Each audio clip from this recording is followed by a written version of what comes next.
Alright, so I just put my lights on the peak. I got one there that's dim. I got a new one on there, but underneath of her, got the green lights, John Deere lights, lighting up the ground. The camera don't really do it too good of justice.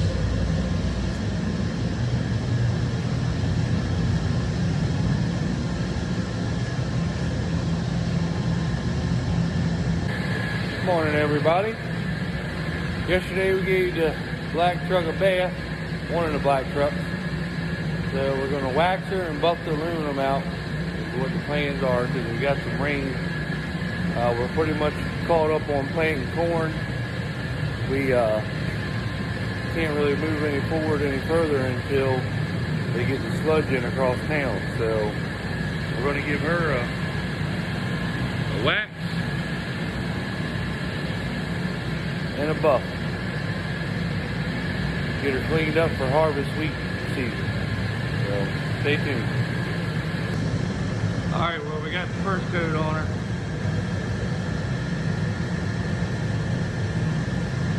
Got a coat of wax on her. We're going to let that dry. Now I'll start working on the aluminum. Alright, so I'm getting some of the wax off. I got the lower part done so far. She's shining. I just got the first wipe off. Normally we'll take a clean rag when we get done and wipe the whole thing back over. I haven't done the top, but I got the door and this, so makes a big difference. All right, so I got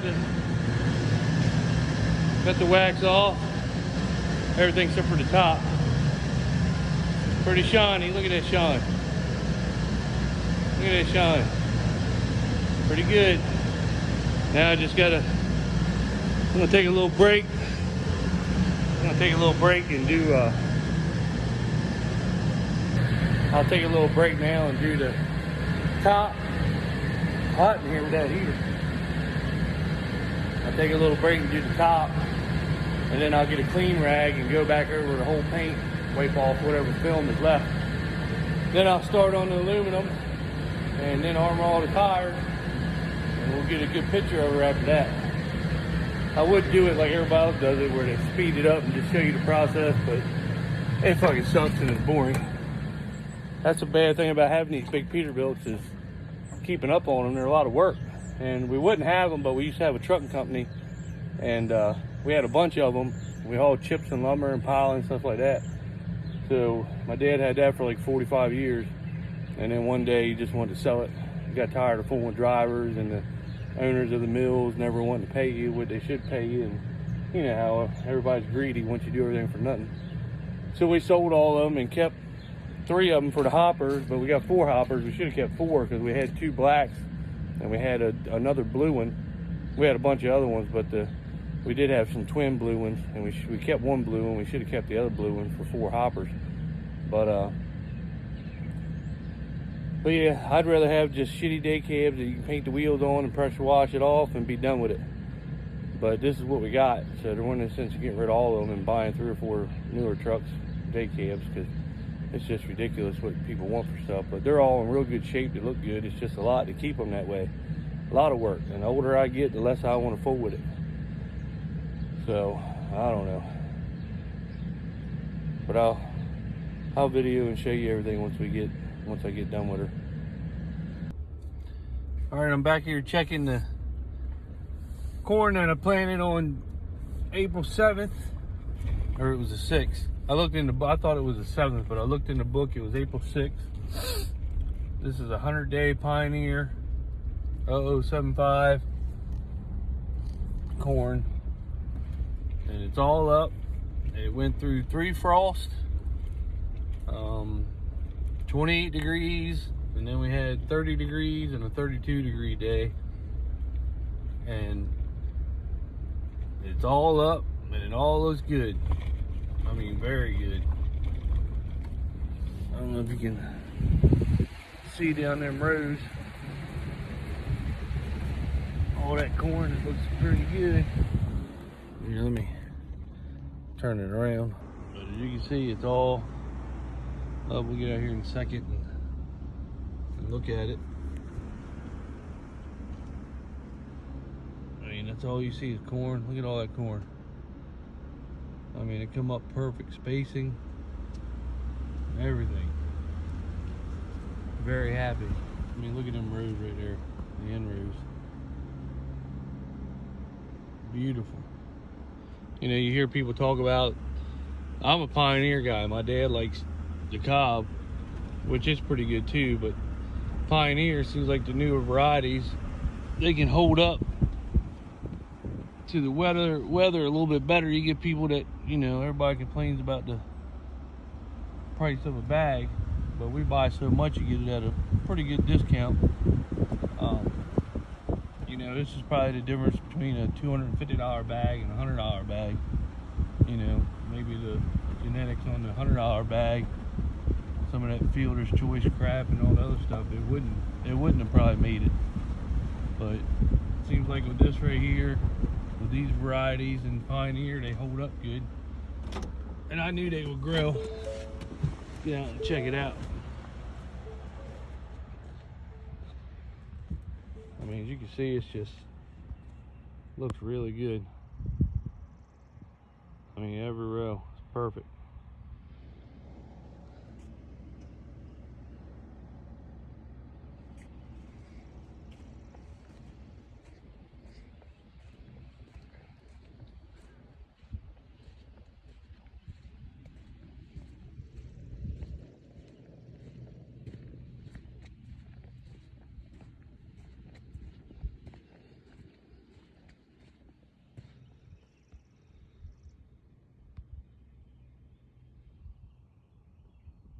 I mean, it's good looking corn up and down every single row. Now I do have somewhere I went over it with the sprayer after I sprayed. Look, you got corn here, and then you got where the sprayer went across, and then it goes again, but it came up on them sprayer tracks. So I'm wondering why it didn't come up on these right here. Let me dig a little bit, find out why it didn't. Maybe it compacted it too much or something.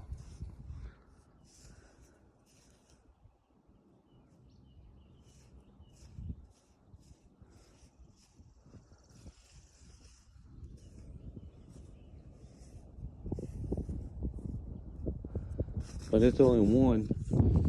Came up everywhere else. Maybe that row didn't start planting right at first. I wanted to check my on and off times on my swath control. As you can see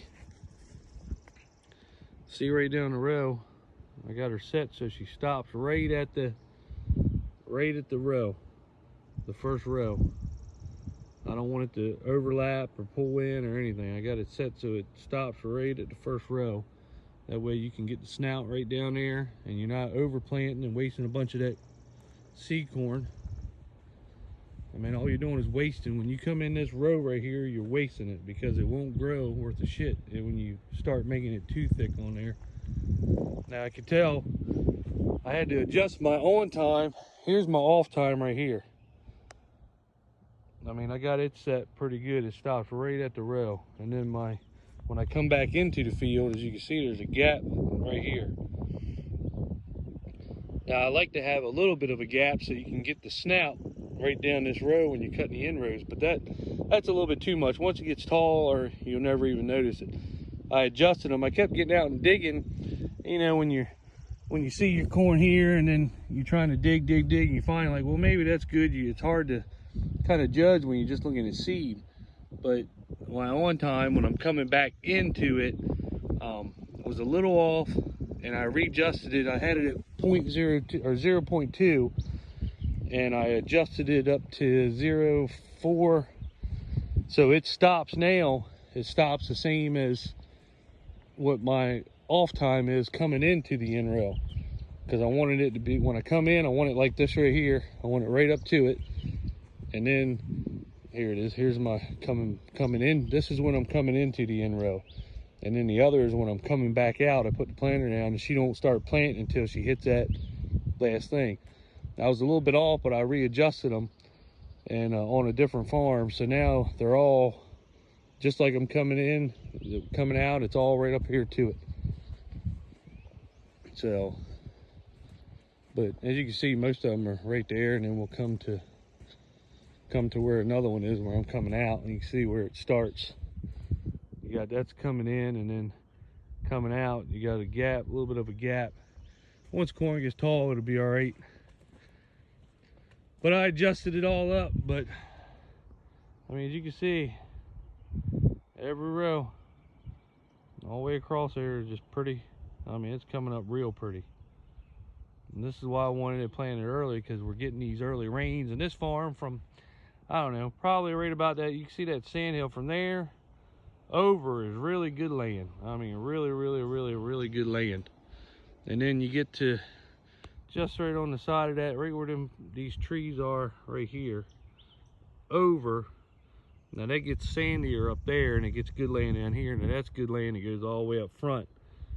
But this over here is a little bit sandier, and we always, you know, everything grew good except for real good except for that sand hill. We always lost that's where we would lose our yield at. I mean, you'd be 200 bushels back here, and then by the time you got up on the sand, it dropped. By the time you got done with the field, after you got up to the sand hill and everything averaged out, you go from 200 bushels down to 150 bushels. You know, you'd lose 50 bushels, if not more. And I didn't like that, because we always planted late. You know, my dad's a stickler for wanting to plant late. Let the ground warm up. But we were missing all these early rains to get a good stand up, get the ground shaded and everything. So this year I wanted to try it different. I wanted to try it different back on this farm, because I knew if I put it in here earlier, it would get up and it would get going. And you know, we had them 3 frosts and everybody was worried about it. And a couple other farmers didn't think it was going to come up, thought I was wrong, but apparently I wasn't wrong. So now we're hitting, you know, we're getting good rain showers constantly, and that's the way it is down here beginning of the year. You get good rains, and then come June, July, when the corn needs it, you kind of miss it a little bit. But that's why I wanted to get in early and get a short day corn in, get it up and already get the ears and get everything going while it's got the good moisture in the ground. And maybe by the time it, you know, gets dry, corn's pretty much going to be made what it's going to be made, and it's going to be what it is. And if we can get it going good, get it up and get it going good, where it's short, it's not the 75 day that I planted in my farm, and that's coming up pretty good too. I got some little low spots that's still trying to poke through, but if I can get that up good and get this good, you know, maybe these 2 farms where we planted them so early, maybe we can get, I was definitely going to do it at my farm, put beans in after that. But being this has come up so nice and it's come up so early, I mean, nobody else is planting around here. I'm the only one that's planted. And, you know, I took a big chance doing it this year, but it looks like it's going to pay off. And if we can get this off early enough, we could turn around and put beans in here. And this is a 97 acre field. So that'd be pretty good. You get a good crop of corn and then turn around and get a good crop of beans off of it, plus my 57 acre farm. So that's 150 acres that you got the double crop that you would never get the double crop. Now I know we might have to cut it 25-26% to make it work, to get it off in time to get the beans in, but that's still not bad. I mean, you got a little bit of a drying fee, but for what you're going to make off the beans and the corn, it's going to pay for itself. I mean, it's just going to do incredible to do that. So, but I'm very happy. I mean, it looks really, really good. Really, really, really, really good. I'm pretty impressed with myself. So, I mean, and this farm is one that definitely needs the early moisture. So, it looks like it's going to get it. Looks like it's going to get it. Let's hope so anyway. Let's hope it's a good year for everybody. But, you know, you take a chance. You know, I could have took a chance and not did it. But these Pioneer hybrids that we do, you know, and you talk to the salesman, tell them what you want to do, and they figure it out.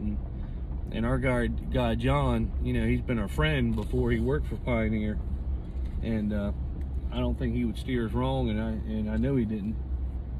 And it's coming up. I mean, it looks really good. I'm very impressed with it. But it's coming up nice, and we just need some heat. you know, it's 54 degrees right now.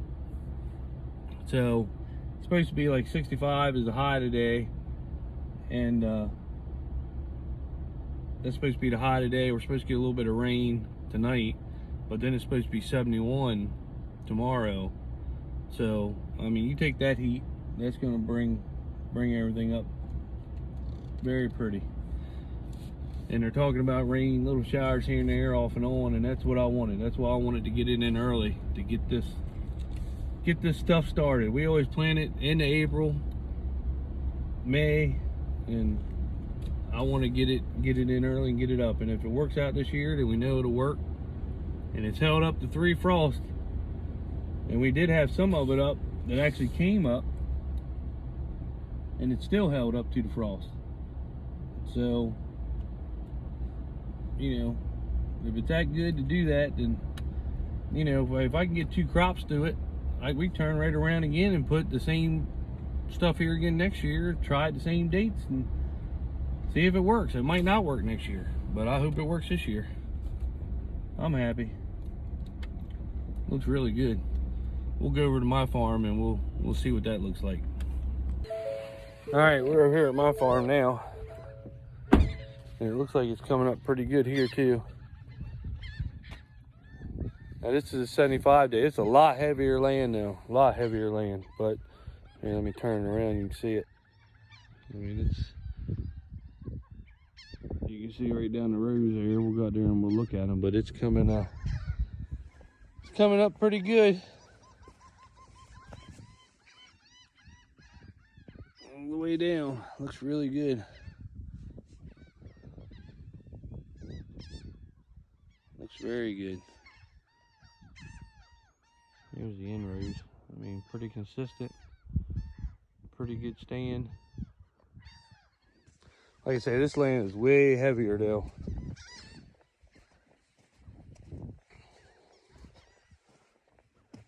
I mean, but you can, with the sun, you can see every row. There you go. Pretty good stand all the way down. We'll walk out here and look at the main rows. These are the end rows.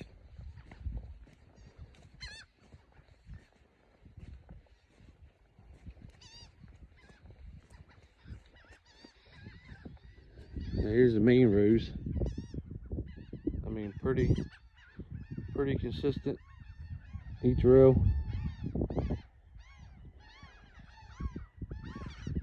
All the way down.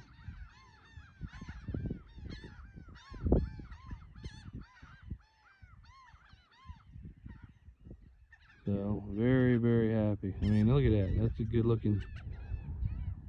good looking stand right there. And I planted it a lot higher. I think I planted 32,000 here where it was heavier.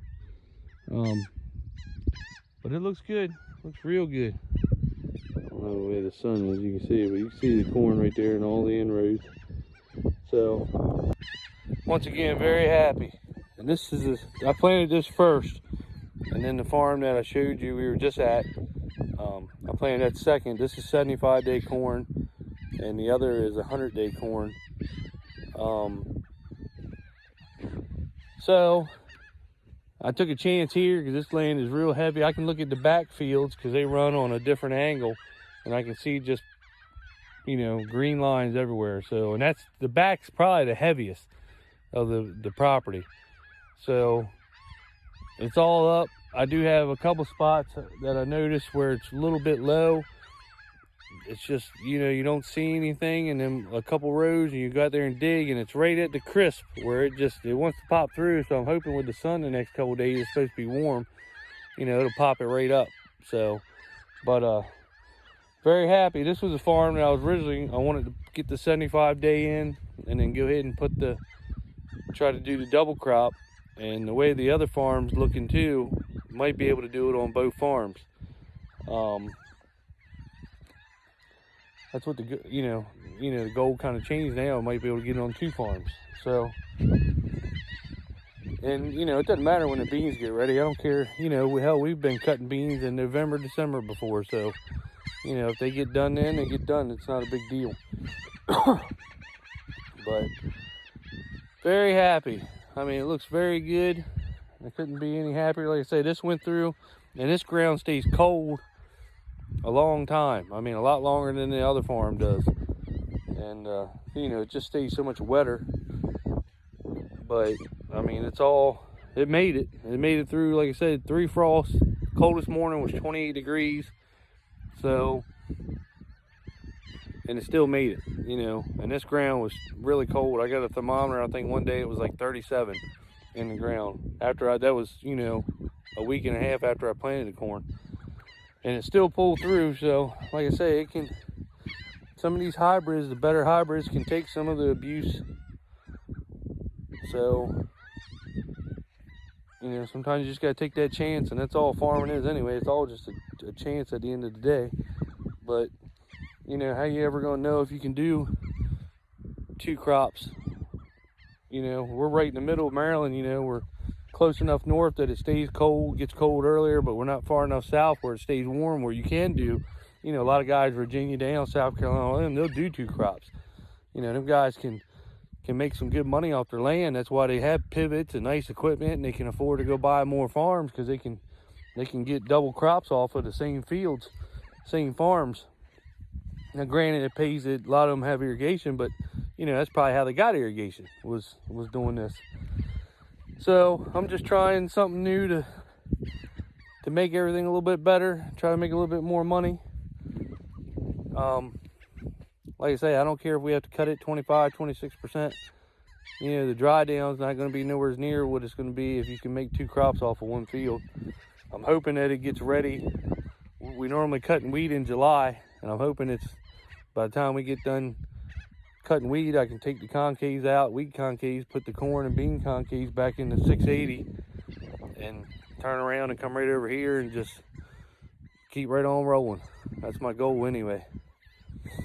So let's just hope that it all works out. But I mean, still looking down every row, you're getting more in a bonnet field here, and I mean, it's just still consistent. I mean, it's coming. So I'm happy. I'm very happy. I mean, it's a stress reliever. It's a stress reliever is what it is, because when you're doing it, and it took 3 weeks for this corn to come up, if you think about it. But it sat there, and I mean, I'm glad that it didn't come up with the frost, because maybe it hurt it. But we did have some come up, and the frost really didn't hurt it. Not like everybody thought it was. And I've had other farmers that stopped and looked at it, and they can't believe it. But it is what it is. I'm tickled. I mean, it looks good. I mean, good, consistent in the rows and everything. I mean, you know, every row looks like it's full, you know. So I didn't have any that didn't come up, apparently. I mean, like I said, I do have a couple little bottoms. I'm talking about, you know, maybe a 8x8 section that's still there. But if you dig through it just a little bit, I mean, that corn's there. It's ready to pop through. Everything else has come up except for little spots like that. And I think when we get this heat today, tomorrow, we're talking about heat all next week too. I mean, it'll help pull it right on through. So, and then, you know, everything turned out good. I couldn't be happier than what I am right now. Everything looks good. So I'll keep you posted as it's growing. Check the height and everything, see how it's coming along. But I'm very happy. It looks really, really, really, really good. Really good. So, all right, stay tuned. If you like the video, it's not much anything else other than me just checking corn, but that's what's important right now. Making sure everything's up and everything looks good. It's coming up. Very happy. So make sure you give me a thumbs up, and let's just hope that everything keeps going like it should, and we can get our double crop in here. So I'll be dribbling nitrogen on it. I don't know, probably when it gets up. I don't know, well, we normally do it about knee high, somewhere around there is when it comes up. Like the V3 stage, I guess they call it, V4, somewhere around there. I don't know all the stages very well. That's my chemical guys always talking about that. But it looks good. I mean, it looks real good. I'm very happy. It's a lot, like I said, it's a lot of stress off still. And I don't know. We'll see. Anyway, everybody have good luck planting. I don't think there's a lot of people that started yet, but actually around here, I'm the only one that has anything in the ground. But let's hope everybody has a good year.